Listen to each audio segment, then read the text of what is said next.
Baik, kami bawakan segmen ceramah Ramadan bulan mulia, tajuknya sembahyang dulu atau makan dulu. Persoalan demi persoalan insya-Allah akan sama-sama kita kupas ya. Bersama dengan narasumber kita iaitu Ustazah Nur Huwaina binti Mahmud, penceramah kita yang kami bawakan di hari ini. Assalamualaikum Ustazah. Waalaikumsalam warahmatullahi. Apa kabarnya ni hari ini? Alhamdulillah sihat. Apa khabar? Alhamdulillah, kami sini pun sihat juga. Muammar pun katanya dah sabar ni kami dengan ceramah hari ini sebab tajuknya sangat menarik. Sembayang dulu atau makan dulu. Okey, jadi sebenarnya soalan sembayang dulu makan dulu ni kenapa ni dipilih tajukan ni hari ini? Okey, alhamdulillah, terima kasih. Alhamdulillahilladzi nasta'inuhu wa nastaghfiruhu wa na'udzu billahi min syururi anfusina wa min sayyiati a'malina may yahdihillahu fala mudilla lahu wa may yudlil fala hadiyalah. Asyhadu an la ilaha illallah wa asyhadu anna Muhammad Rasulullah amma ba'd. Jadi alhamdulillah memang setuju tajuk pada kali ini merupakan tajuk yang menarik sebab asal saja saya mempostnya sebenarnya mempromo mengenai tajuk hari ini banyak yang tertanya-tanya. Apa itu jawapannya Ustazah? Kita ni nantikan pada kali ini insya-Allah. Jadi kenapa saya memilih tajuk ini disebabkan terkadang kita ni melihat di masjid-masjid, bahkan bukan saya masjid kadang kalau kita ni attend majlis bersungkai bersama keluarga kita ni, kadang kita ni melihat sesetengah orang ada yang terus setelah sejak kedengaran azan makannya dulu, kemudian terus sembahyang. Artinya belum yang makan juadah yang berat-berat. Artinya di sana mungkin ada yang tertanya, adakah patut aku ni makan dulu, lepas tu sembahyang, lepas tu makan lagi yang juadah berat itu, ataupun habiskan dulu makanan yang berat ini, baru tak sembahyang. Jadi di sini ingin saya terangkan mengenai sembahyang dulu ataupun makan dulu ketika bersungkai ini, mana satu amalan yang lebih afdal, mana satu amalan yang terbaik yang boleh kita ni lakukan. Jadi di sini setentunya amalan sunat di bulan Ramadan yang perlu kita dituntut adalah menyegerakan berbuka. Setentunya lah siapa junda ingin, kerana kalau kan kita ni bersungkai atau mesti kita ni mau cepat-cepat bersungkai ni. Itu tak paling waktu yang gembira untuk kita ni sebenarnya walau kita ni berpuasa. Dari sini saya ingin petik daripada hadis yang diriwayatkan daripada Sahal bin Sa'ad radhiyallahu anhu bahawa Nabi Muhammad sallallahu alaihi wasallam bersabda, la yazalun nasu bi khairin ma ajjalul fitra. Yang mana maksudnya di sana adalah manusia itu akan sentiasa berada di dalam kebaikan selagi mana mereka mempercepatkan berbuka puasa. Hadis riwayat Imam Bukhari dan Imam Muslim. Jadi jelas di sini sunat kita ni itu adalah untuk mempercepatkan bersungkai. Persoalan yang sepatutnya kita ditanyakan, macam mana cepatnya tu? Adakah kita ni membuka dengan juadah yang kecil sahaja, kemudian sembahyang, kemudian baru menikmati juadah yang barat ni kita ni, ataupun terus kalau ada sudah terhidang makanan yang barat, kita ni makan dulu habiskan, baru kita ni sembahyang. Kalau bis kita selalu macam mana tu? Selalunya dah. Selalunya sahaja kalau saya secara peribadi makan kurma dulu, lepas tu makan makanan yang kecil-kecil yang apa tu macam makanan ringan-ringan sedikit lah. Roti macam tu. Lepas tu solat maghrib dulu, lepas tu teruskan solat isya tarawih, lepas tarawih baru juadah berat. Baru juadah berat. Pasal kalau dia mengantuk lurus. Jadi di sini ingin saya merokai lah jawapan yang kita ni boleh kita ni jadikan sebagai amalan yang terbaik dan juga amalan yang afdal. Di sini ada hadis yang diriwayatkan daripada Imam At-Tirmizi dan juga Imam Abu Dawud yang mana Rasulullah sallallahu alaihi wasallam bersabda. Yang mana maksudnya Nabi Muhammad sallallahu alaihi wasallam berbuka puasa sebelum bersolat maghrib dengan beberapa biji rutab. Sekiranya tiada rutab, maka dengan beberapa biji tamar, dan sekiranya tiada tamar, maka baginda minum beberapa teguk air. Kalau ini amalan sunnahnya. Rutab ini dulu adalah kurma basah. Yang kalau kita lihat di kedai ada kurma yang berwarna macam kuning-kuning. Itu namanya kurma basah. Kemudian kalau Nabi tidak ada rutab itu, Nabi akan menggantikan dengan buah kurma yang tamar, yang seperti yang mana kita ni yang lazim kita ni makan itu. Kalau nada juga ada buah tamar itu, Nabi akan membuka dengan seteguk air. Jadi ngamtah sudah tu. Apa yang presenter tadi mengatakan, kita ni membuka tu dengan juadah yang kecil dahulu, baru kita ni sembahyang maghrib. Ini yang lebih afdalnya. Tapi apa pula halnya kalau kita ni sudah ada di dapur, nampak tak kita ni di meja tu bermacam-macam hidangan. Jual nasi ayam biryani, kambing, pelbagai. Ini kita tes dia saya menyebut atau Jadi di sana apa yang perlu kita ni buat adalah lebih baik kita ni ambil dulu makanan yang barat ni. Baru selepas kita ni makan, jangan je sampai kita ni berabut-rabut, jangan je sampai gelojohnya kita ni, baru kita ni sembahyang maghrib. Jadi di sini kenapa? Disebabkan ada hadis yang diriwayatkan oleh Ibnu Atiq radhiyallahu anhu, beliau berkata bahawa Rasulullah sallallahu alaihi wasallam bersabda, la salata bihadratit ta'am wala wahwa yudafi'uhu al-akhbathan. Yang mana maksudnya tidak sempurna solat dengan keberadaan makanan yang terhidang. Dan begitu juga tidak sempurna solat bagi mereka yang menahan air kecil dan juga air besar.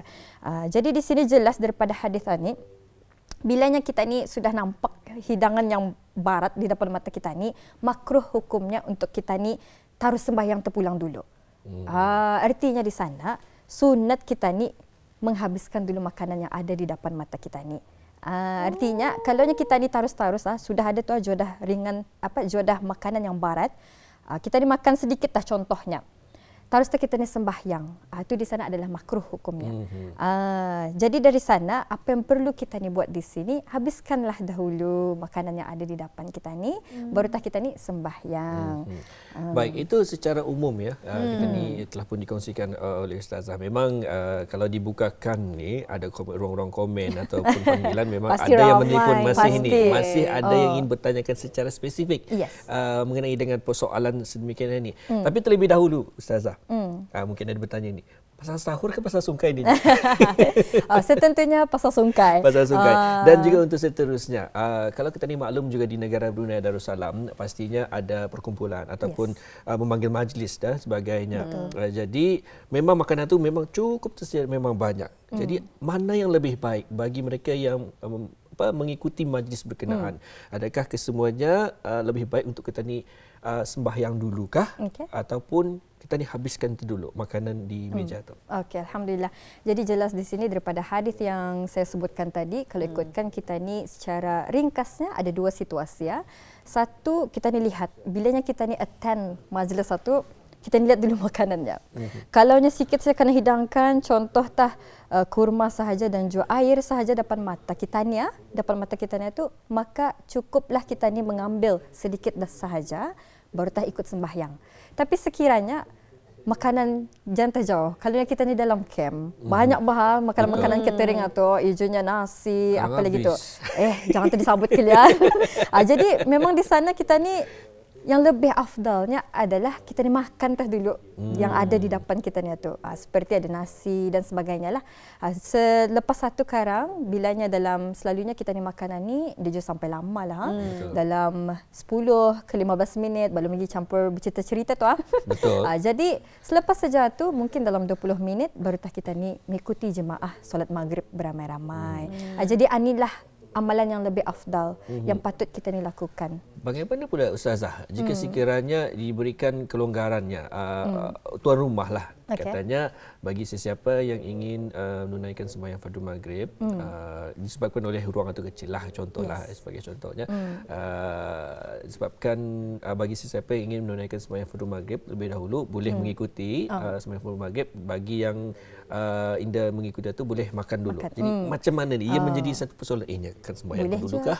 Yang makan ke dulu ke ni? Macam mana ni Ustazah? Lurus-lurus. Ya, ni memang kita ni pun nampak ada yang mau kalau boleh sembahyang dulu, sekarang dah lagi pai ingau. Ada juga makan dulu, sekarang terkanang-kanang, takut habis dan sebagainya. Jadi sebenarnya bagi orang yang kan mahu mengikuti sembahyang terlebih dahulu walaupun tak terhidang, sudah makanan yang kena hidangkan itu, memang sah ia punya sembahyangnya dan sebagainya. Cuma ia tak makruh sebab apa juga memandangkan di sini daripada Imam Al-Bukhari, ia ada menyatakan kata-kata daripada Abu Ad-Darda yang mana antara fiqh ataupun kefahaman seseorang itu beragama, ia mendahulukan hajat.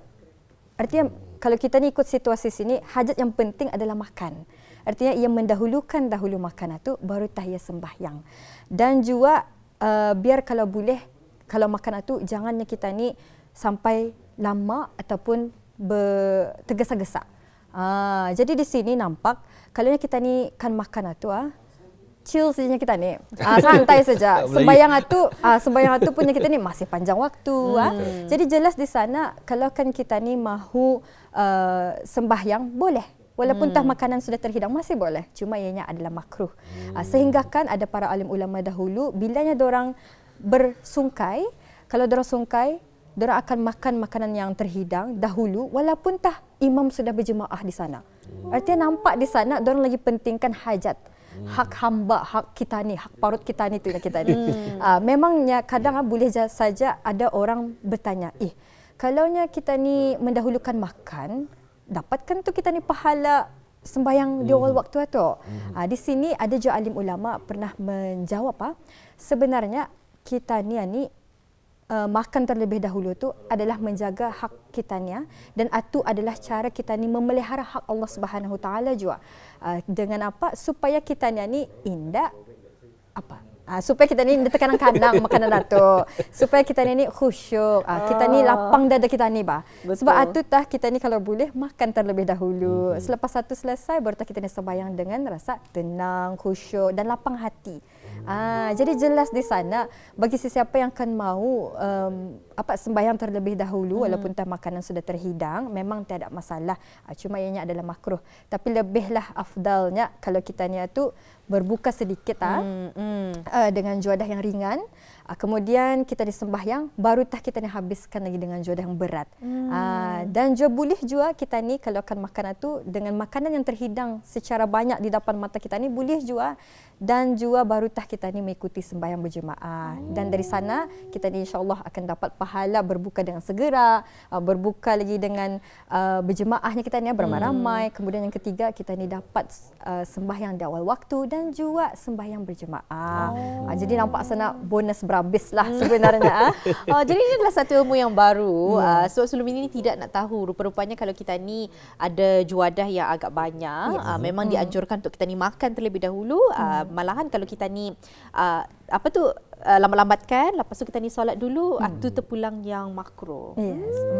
Jadi sebenarnya kalau dilihat apa hikmahnya ni, kita ni kan makan dulu baru sembahyang ni. Memang salah satu hikmahnya adalah supaya kita ni ada kepikiran dan supaya kita ni lebih khusyuk dalam solat dan ibadah kita ni. Tapi selain daripada tu mungkin selain daripada ada tu yang boleh hikmahnya, kalau kita ni sudah makan tu macam tadi takut habis atau salah satunya juga takut kadang dah ampit dan sebagainya. Dan juga boleh saja kita ni supaya mengelakkan pembaziran. Terkadang kalau kita ni sudah makan terlebih awal dan semua perkara-perkara ataupun makanan itu sudahnya kita ni habis, dan lagi kita ni ingau untuk menapa-napa orang lain dan sebagainya. Jadi jelas di sana bilanya kita ni akan sembahyang, semua akan sembahyang berjemaah. Anda lagi orang kan mau memikirkan makanan di sana tu sudah habis ke belum. Jadi jelas di sana bilanya kita ni makan terlebih dahulu, kita ni pun secara berjemaah juga menghabiskan makanan, dan ada juga masa kita ni untuk beramai-ramai kan khusyuk tu. Khusyuk beramai-ramai ni artinya ibadah kita ni tu akan merasa manis. Bilanya kita ni berjemaah beramai-ramai, ini je kita ni nyaman rasa, ijunya orang sembahyang, ijunya orang masih menapau-napau di luar tu. Contoh. Jadi jelas di sana bukan saja ia memberikan kita ni khusyuk, tapi kemaslahatan kita ni juga. Jadi di sini tidak ada keterpaksaan lah ya Ustazah. Semua orang sembahyang sendiri ke jangan makan. Terus kesian je tu sudah tersungkai seorang-seorang dia sungkai ni. Tapi saya ada soalan. Tadi ada menyentuh berkenaan dengan itu adalah hak kita ni, hak parut kita ni dan sebagainya.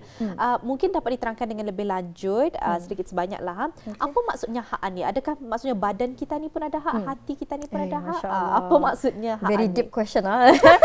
Tentunya kita ni sebagai hamba pasti ada hak-haknya. Hak mata kalau kita ngalih tidurlah, jangan dipajaunya kita ni. Kalau kita ni lapar, makan. Tapi ini kita ni puasa, janganlah kita ni makan. Sebabnya puasa itu sudah menyuruh kita ni untuk menahan. Dan juga hak yang lainnya adalah beribadah. Ada juga terkadang satu hadis ni yang mana hadis Rasulullah sallallahu alaihi wasallam, Nabi Muhammad sallallahu alaihi wasallam itu ia sembahyang sehingga kan buku lali Nabi itu sampai bangkak. Yang kita ni artinya ia sembahyang tahajud itu sampai bangkak Dan kita ni ada sahabat yang lain kan mau mencuba-cuba tu sehingga kan daya berbuka puasa, sehingga kan daya tidur, sehingga kan dan semacam lagi. Jadi apa yang Nabi Muhammad SAW mengatakan kepada sahabat yang berbuat kedemikian, Nabi Muhammad menasihati yang sebenarnya kita ni ada hak. Artinya hak tu jangannya kita ni sampai memajalkan diri kita ni sampai kita ni rasa beban. Memang kita ni suka beribadah memang. Cuma ikutlah kemampuan kita ni. Seperti tadi kita ni ada hak yang terlebih dahulu kita ni utamakan sewaktu kita ni bersungkai. Parut sudah bergeroncong.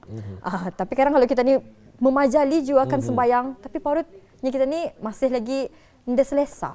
Apatah lagi pikiran kita ni masih terkanang-kanang. Ya Allah, ayam tadi tu dah habis. Contoh. Jadi jelas di sana itu tah dimaksudkan hak itu. Hak itu hak kita ni hak parut ada, iaitu lapar. Kalau lapar makan. Kalau hak hati tadi memang juga ada, iaitu salah satunya di sini adalah hak hati ni kita ni kalau boleh berbuat sesuatu perbuatan adalah dengan ikhlas. Itu adalah hak hati. Artinya di sana kita ni cuba untuk menetapkan hati kita ni itu untuk kepada Allah Subhanahu Wa Taala. Samalah juga kalau kita ni berbuat pekerjaan suatu Ramadanan ya. Jangan juga sampai kita ni mengharapkan ataupun menganggap pekerjaan ni adalah satu bebanan, tapi kita ni cuba riset balik hati kita ni tu kalau kita ni kan mau bekerja ni adalah untuk ibadah. Baik Ustazah, ingin bertanya juga satu soalan. Ini memang ada juga yang melakukannya lah ya. Di mana dalam satu keluarga sendiri memang ada ahli keluarganya. Andai katalah yang seorang ni mahu mendekatkan dirinya kepada Allah lebih lagi dekat di bulan Ramadan ini. Jadi ia cuma sungkai sekejap saja minum makan kurma dan juga minum air, dan kemudian ia akan bersembahyang dan juga melakukan amal ibadah sehinggalah ke sembahyang seterusnya itu sembahyang Isya lah ya. Jadi bagaimana bila perasaan ahli keluarga yang lain mungkin terasa terkecil hati, tapi tidak dapat pasal ia beribadah kepada Allah. Jadi mungkin dapat dikongsikan mengenai situasi berkenaan. Masya Allah. Jadi alhamdulillah kalau kita ni apatah lagi family member keluarga terdekat kita ni yang berbuat demikian, sepatutnya kita ni yang melihat itu kita ni terasa inspirasi sepatutnya. Sebab kita ni akan mula nampak Ramadan itu terkesan kepada dirinya. Tetapi tidak, belum sampai arah kita ni. Itu yang patutnya kita ni terasa terinspirasi, bahkan bukan sepatutnya kita ni kecil hati. Bilanya ada ahli keluarga kita ni, kawan-kawan kita ni ataupun siapa sahajalah yang kita ni nampak di mana-mana berbuat demikian, kita ni teruslah bermuhasabah diri. Sebab tabatah ni Ramadan, macam mana relationship ataupun hubunganku terhadap kepada Allah Subhanahu Wa Taala. Jadi dari sana kita ni bila yang kita ni bermuhasabah, pasti akan terasa satu detik imannya kita ni ataupun kena katuk hati kita ni tu untuk kan ikut juga serta kan mengikuti perbuatan yang selalu mendekatkan diri kepada Allah. Bahkan hal duniawi yang makan itu saja sebenarnya sikit saja. Bahkan juga kalau kita ni berpuasa ni, kita ni akan mula bermuhasabah yang sebenarnya kelezatan dunia ni yang dalam cuma makan itu dalam 10 ke 15 minit cuma sekejap sahaja berbanding dengan nikmat kita ni untuk balasan pahala kita ni nanti di akhirat. Jadi ini mudah-mudahan menjadikan motivasi sebenarnya kepada orang tersebut lah. Betul. Saya setuju sekali ya, tergantung bagaimana perspektif kita melihat perbuatan-perbuatan orang sekeliling kan. Macam ada orang terkecil hati tu pulang kalau orang buat macam tu, tapi malahan seperti yang telah pun dikongsikan, lebih baik kita ni terinspirasi daripada perbuatan-perbuatan amal ibadah orang-orang sekeliling. Masa sangat singkat, rasanya banyak lagi soalan yang ingin ditanyakan, tapi kita cuba berbaki beberapa minit sahaja lagi. Tapi Ribuan terima kasih kami ucapkan kepada penceramah kita bawakan ke studio pada kali ini, Nur Huwaina binti Mahmud. Memangnya orang sangat bertepatanlah dengan bulan Ramadan pada kali ini. Kita berpeluang untuk bertanyakan soalan-soalan cepa emas. Mudah-mudahan bermanfaat juga untuk penonton-penonton kita ni di luar sana. Ribuan terima kasih sekali kami ucapkan. InsyaAllah kita akan bersua lagi kesempatan. Assalamualaikum. Waalaikumsalam warahmatullahi.